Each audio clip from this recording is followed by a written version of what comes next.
Saya Puan Noli binti Muhammad Khalid daripada Jabatan Kimia Malaysia. So untuk sesi prosedur kali ini, izinkan saya berkongsi secara santai ya.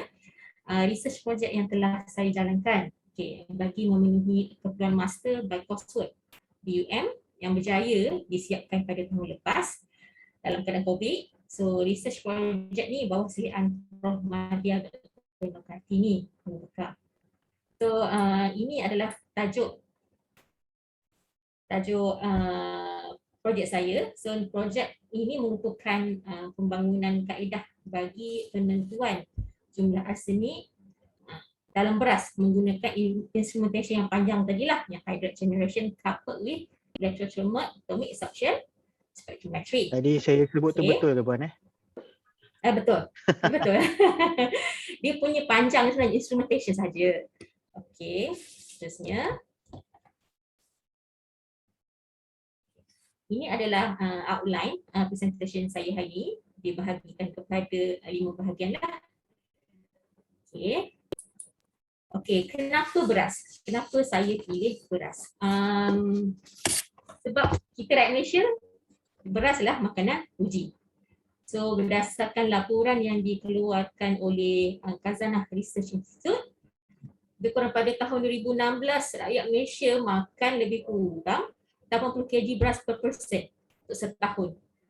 So makanan uji rakyat Malaysia. Beras atau nama saintifik dia Oryza sativa ni dah become one of the arsenic exposure. Okey, kita balik sikit. WHO, menurut WHO, Malaysia manusia terdedah kepada arsenik melalui 2 jalan utama, iaitu air dan makanan.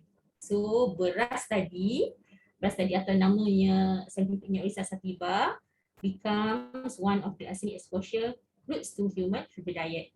Sebab kita makan banyak nasi. So arsenik ni pula, dalam ni arsenik adalah kontaminan, itu heavy metal.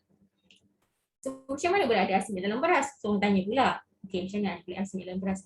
Sebab cara pokok padi itu ditanam dalam water folded system, yang mana pokok padi ni mendapat kontaminan daripada air dan juga tanah, jika kalau air itu contaminate dan jika soil itu pun contaminate. Orang tanya lagi, mana lagi datang daripada ni? So arsenik sebenarnya memang banyak. Dia antara kata orang 20 yang paling banyak dalam, yang ke-20 banyak dalam kerak bumi lah. So secara naturalnya dia berada di persekitaran kita. Cuma sama ada aktiviti kita dari segi agriculture semua tu menambahkan lagi arsenik itu tadi.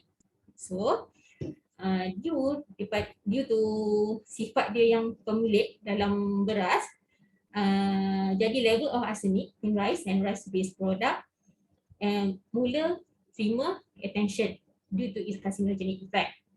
So menurut International Agency for Research of Cancer, dia klasifikasikan arsenik ni bawah grup 1 isu carcinogen, which is human carcinogen, range from skin lesions such as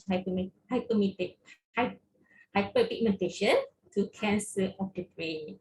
So sebenarnya kalau sikit-sikit memang kita nampak lah. Biasanya kata orang kalau accumulate. So that's why due to the toxicity effect, many studies were conducted to determine arsenic level in rice. So the study performed was included sample treatment, the first technique for extraction of arsenic and various type of instrument. So yang saya tandakan dot-dot hijau tu sebenarnya itu part penting, which is crucial. Sample preparation, sebab kita nak analyte kita which is the contaminant arsenik tadi tak hilang supaya result yang kita produce tu berkualiti dan reliable.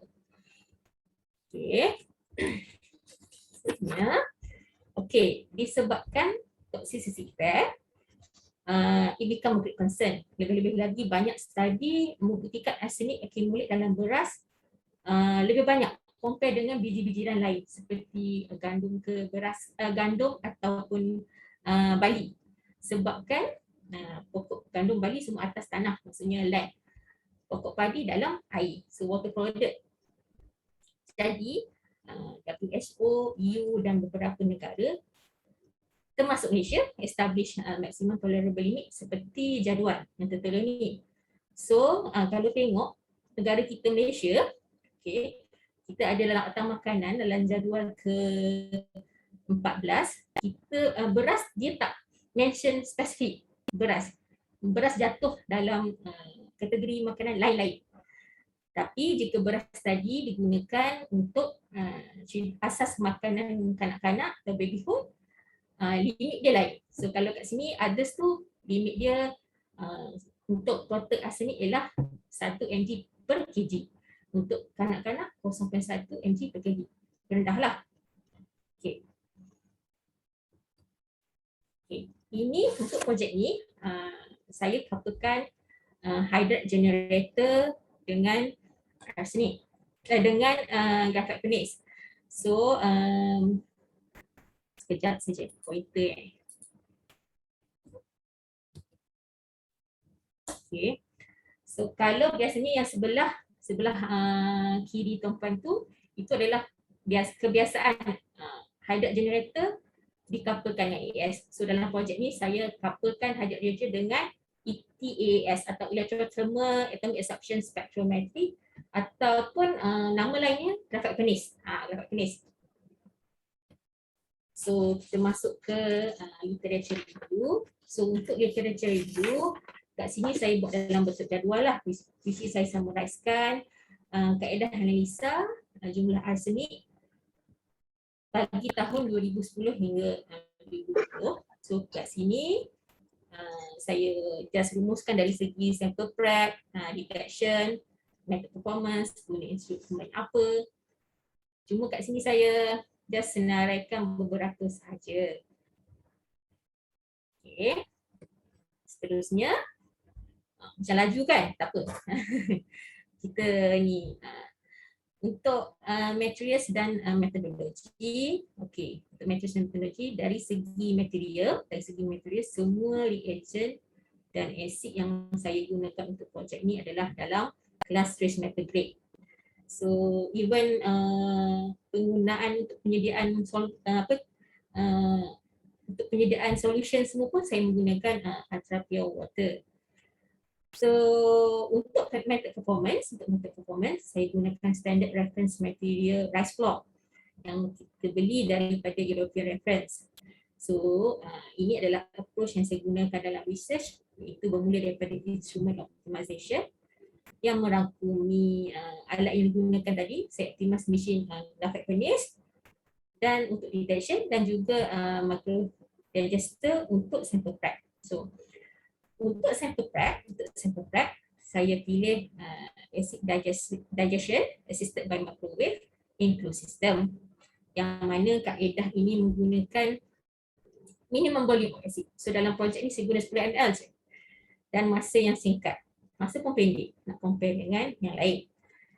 Seterusnya saya kaji sikit sebab along the way masa buat projek ni ada problem, ada drawback. So along the way buat kaji sikit mengenai nitrate and nitrite ions on organic signal. Lepas tu nak solve dia, saya buat sulfamic acid addition, then baru pergi method validation dan kemudian saya applykan kepada real sample. Okay, ini adalah instrumentation optimization. So ini adalah rupa alat graphic furnace dengan hydrate generator. So hydrate generator yang kecil, yang besar tu graphic furnace. Okay. So graphic furnace yang saya gunakan ni dari brand Antigena lah. So kat UM masa tu adalah brand ni Antigena. So graphic furnace ni datang dengan THDA tube ataupun transversely heated graphite tube dengan platform dan coated dengan iridium. So inilah dia punya sistem. Ini adalah operating condition, yang sebelah kanan ialah dia punya temperature program. Seterusnya ini pula hydrate generation parameter, which yang kecil tu yang saya bulatkan merah itu, itulah sebenarnya hydrate generation. Yang tadi yang besar ni, ini adalah graphic furnace. Okay, so dia couplekan yang tu dengan yang tu. Okay. Yang kat bawah tu ialah microwave digestion. So yang kat bawah ni microwave digester. So ini yang saya gunakan untuk buat sample prep. Okay. So yang tertera ni yang keadaan yang telah dioptimiskan. Di sini saya ambil suhu dan masa lah untuk optimiskan. Okey, seterusnya kita pergi result dan discussion. Okay, untuk result dan discussion tadi saya ada beritahu ada drawbacks masa saya buat analysis, which is saya punya absorbance signal tak cantik. Okay, tak cantik. Suppress. So one of the drawbacks daripada nitric acid input system ni ialah kehadiran nitrogen oxide, so species. So saya kaji, actually apa sebenarnya nitrate ke nitrat ke yang kacau saya punya absorbent tadi. Apa saya buat? Saya spike sodium nitrate solution atau sodium nitrate solution ke dalam non concentration of arsenic standard dan saya measure dia punya signal. So kat sini tuan-tuan boleh tengoklah daripada graf ni kita boleh tengok yang sodium nitrate, which is the merah, yang merah tu tak ada bagi kesan apa-apa atau pada intensity of absorbent. Dia mendata je, dia tambah banyak mana pun sampai 2 ml pun sama je. Tapi untuk sodium nitrite tambah sikit. Ini saya lebih kurang saya tambah dalam 100 microlit ataupun 0.1 ml, dia dah drop almost 40% of the signal. So bila tambah 2 ml tu dia dah drop sampai 80% of the signal. So ini sebenarnya come with agreement lah dengan ada satu jurnal saya jumpa. Tak banyak sebenarnya jurnal-jurnal yang cerita pasal drawbacks ni. So next, untuk overcome the drawbacks tadi, saya gunakan sulfamic acid. So yang mana sulfamic acid ni ditambahkan ke sampel setelah extraction. So you extract beras tadi, apa saya buat, saya grind and then jadikan dia dalam serbuk dan timbang, masukkan dalam microdigester tadi, digest, setkan suhu semua, everything, bagi dia jalan dan after that bila kita nak prepare nak run tu baru kita tambah sulfamic acid tadi. So kat sini saya ada sertakanlah absorbance signal untuk CRM. Kat sini certified rice flour yang saya beritahu tadi, satu yang ditambah dengan sulfamic acid dan satu yang tak ditambah. So boleh tampak peak pun kalau yang dah tambah sharp, even dia punya absorbent pun the absorbance signal was increased by approximately by factor of 4 lah. So sulfamic acid ni boleh minimumkan signal suppression effect. Ni macam laju kan? Tak apa. So setelah selesai part nak overcome the drawbacks, then baru saya proceed dengan method validation. So kat dalam slide ni saya summarizekan semua. Okay. The analytical performance data show good linearity in range of 0.2 to 1 ppb with R square more than 0.995. So the method performance was assessed by comparing the measured value of SRM, iaitu the certified rice flour, dengan certified values. So saya kira berdasarkan ini lebih kepada statistik lah, ERM multiplication of 1. So hasil kiraan, no significant difference between the measurement result and the certified value at 95% confidence level. Seterusnya untuk tengok sama ada metrik tu kacau tak kita punya, maksudnya dalam metrik spike ni kita nak tengok dia kacau tak kita punya analisa. So beras tadi ada gangguan tak? Tak ada. So kita tengok dengan metrik spike. So saya spike and then saya kira mean recovery dia. Saya spike pada 3 concentration yang berbeza, tinggi, rendah, tengah-tengah, medium. So dia punya mean recovery dia memuaskan, alhamdulillah. So last kali baru kita go for the limit of detection. Ni adalah method detection limit lah yang mana kita buat untuk blind dan kita yang mana saya saya digest blind. So then saya measure dia punya limit of detection ataupun had pengesalan dan kira juga limit of detection atau had kita boleh quantify. So limit of detection kat sini 2.14 nanogram per gram lah, which is 10 9. Dia punya rendah lah, rendah. So limit of potential kat sini ialah 5.48 nanogram per gram.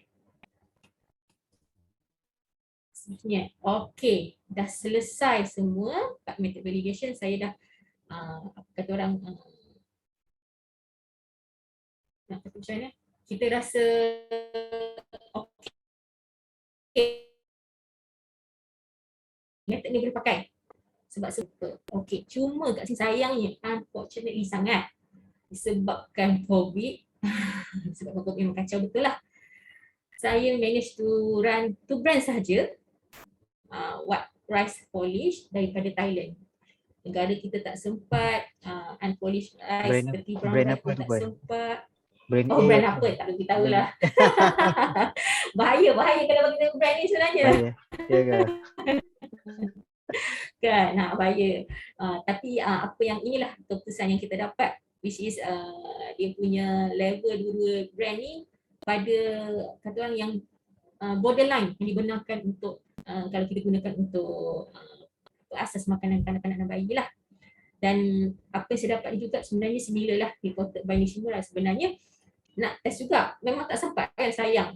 Saya nak test sebab ada memang sekarang nampak peningkatan setengah-setengah negara lebih tinggi. So kita sedap beli beras-beras daripada negara-negara lain. Itu ni nak tengok sebenarnya tinggi ke tak tinggi sebab beras cantik, basmati ini, tapi dari segi kontinen dia macam mana? Itulah sebenarnya nak kaji, tapi itulah unfortunately saya memang dah sampai tak boleh nak pergi dah. Sampai sini je saya sempat untuk buat analisis.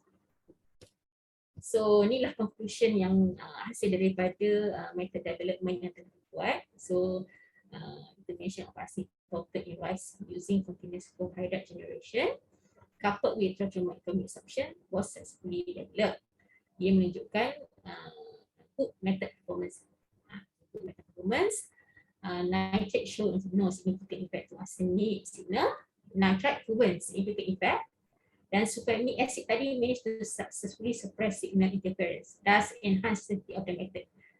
Jadi hyphenation ataupun kahwin between hydrate system tadi dengan ETS produce lower LOD beta sensitivity ni compare dengan previous literature. So tadi ada dekat sebelum ni literature tadi ada 3 lah. So saya compare dengan yang banyak-banyak pun ini adalah yang paling sensitif lah. Okay.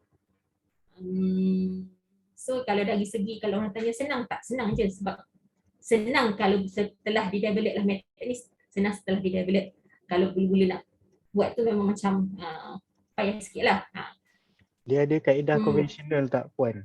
Kalau kata macam kita, maknanya dalam dekat rumah tu kan, kita rasa kita nak kaji konon lah. Kita nak kita nak tahu tahap arsenik dalam beras yang kita beli tu. Sebab kita tak tahu brand A dengan brand B tu apa. Kod ada kat rumah. Betul. Tak ada. Memang tak nampak. Memang tak nampak. Sebenarnya kalau ikutkan pun cara kita basuh beras pun boleh orang mempengaruhi sebenarnya asid dalam beras tu isap.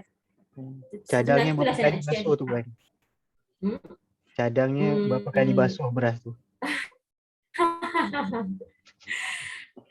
Itulah tak sempat nak dikaji. Tapi based on sejenis saya baca lah sebenarnya, sebab itu yang saya kata tadi, kekangan masa kan. Based on sejenis memang ada yang kata lepas basuh 3 kali, ada yang kata along the way dia masak and then dia buang untuk buang tu. Tapi itulah in process of kita konon-kononnya nak buang arsenik, kita kita juga buang dia punya nutrien. Itu kita tak nak tu sebenarnya. So sampai sini saya punya slide. Ada apa-apa Okey, soalan? dibuka kepada sebarang soalan. Sekiranya ada boleh masukkan dekat dalam. Okey, ada satu soalan saya bacakan, Puan. Okey. Apakah kelebihan penggunaan microwave berbanding menggunakan drying pan infrared heating? Mungkin dia bertanyakan tentang cara masak tu kot. Betul. Saya tak came across dengan drying pan infrared tadi pada waktu tu. Cuma pada waktu itu di Universiti Melayu yang ni kita ada. Dan juga konvensional lain lah, maksudnya dari segi we nak heating on the hot plate ke apa. Tapi the microwave ni kalau pada saya lah cepat. So saya tapi untuk yang infrared tadi saya tak pernah nak komen sebab saya tak menggunakannya. Tak amat yang banyak. Cik Rudy daripada mana ni Cik Rudy?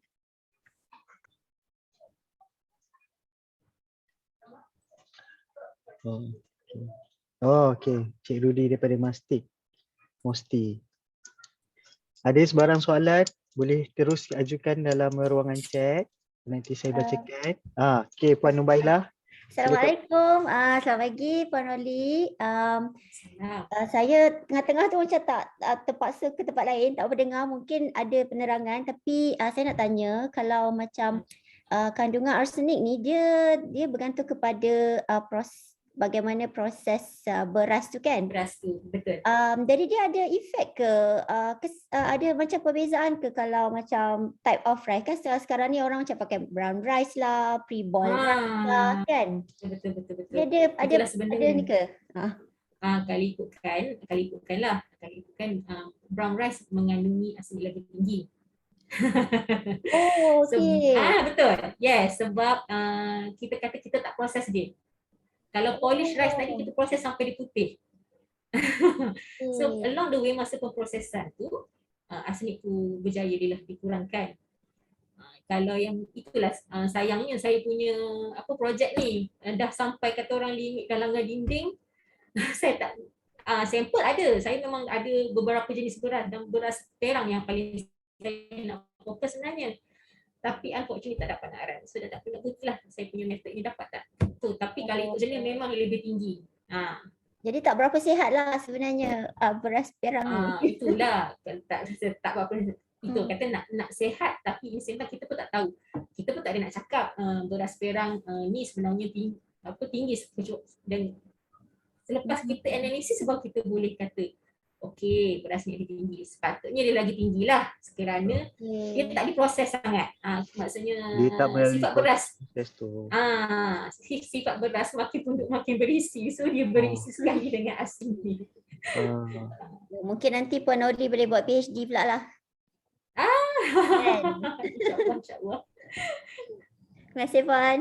Okey, sama-sama. Okey, ada soalan-soalan yang lain? Boleh terus ajukan.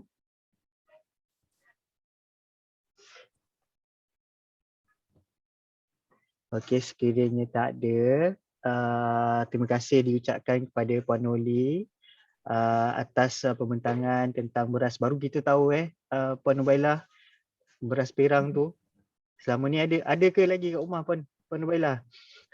Tak pernah. Apa beras perang tu sebab rasa dia tak sedap kan. Tapi sebab ramai orang macam sekarang trend kan. Betul. Orang nak diet biasanya orang nak diet dia akan go for the beras perang. Memang terbukti ke kalau kita makan beras perang ni untuk diet? Ke macam mana? Itu kena tengok. Buat sesi perkongsian lain tu. Okey, Puan Nubailah. Okey, terima kasih semua kerana sudi melapangkan masa untuk sesi kongsi je pada kali ini. Terima kasih pada Puan Oli atas pembentangan segala ilmu dan perkongsian yang diberikan, harap dimanfaatkan kepada semualah.